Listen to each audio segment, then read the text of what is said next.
Deolali camp ते भगूर हा रस्ता मृत्यूचा सापळा बनत चाललाय। सदरील रस्त्यावर प्रचंड प्रमाणात खड्डे झाले असून त्यावर जी वरवरची मलमपट्टी केली जाते, त्यामुळे रोज या रस्त्यावर अपघात होत असतात। मागील 10 दिवसात जवळजवळ 20 ते 22 नागरिकांना या रस्त्यांवर बचाव करताना गंभीर दुखापतीला सामोरं जावं लागले। अजूनही माणसं दवाखान्यात उपचार घेत आहेत। सदरील रस्ता स्वातंत्र्यवीर सावरकर जन्मभूमीकडे जाणारा हा रस्ता 3 तालुके जोडणारा रस्ता आहे। सिन्नर तालुका तसंच इगतपुरी तालुका, त्याचबरोबर 52 खेड्यातील सर्व नागरिक, शेतकरी वर्ग, विद्यार्थी याच रस्त्यानं नाशिक ते देवळाली कॅम्पला येत जात असतात। सदरील रस्त्याला लागूनच केंद्रीय विद्यालय व रेणुका मातेचं मंदिर आहे। अनेक दुकानं व हॉस्पिटल, बँका आहेत। कायम वर्दळीचा असा हा रस्ता आहे। सामान्य नागरिक, शेतकरी आपला माल मोठ्या कसरतीनं जीव धोक्यात घालून या रस्त्यानं प्रवास करत असतात। विद्यार्थी देखील आपला जीव धोक्यात घालून शाळेत येतात।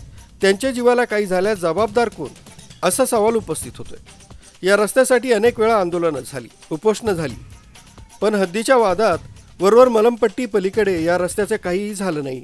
ही मलमपट्टी तर अशी होते की रोगापेक्षा इलाज भयंकर। मागील काही महिन्यांपूर्वी केवी नाला ते कासारमळापर्यंत कॉन्क्रीट रोड झाला आहे। तोही केवी नाल्यापासून उखडायला सुरुवात झाली। सदरील निवेदनाद्वारे आम्ही आपणास विनंती करतो की सदरील रस्त्याचं काम कधी आणि केव्हा पूर्ण होणार याचं लेखी स्वरूपात आम्हास माहिती द्यावी ही विनंती। सदर बाब गांभीर्याने घ्यावी, अन्यथा रविवार दिनांक 11 ऑगस्ट रोजी तीव्र जन आंदोलन उभारण्यात येईल व होणाऱ्या परिणामात सर्वस्वी आपण जबाबदार असाल याची नोंद घ्यावी।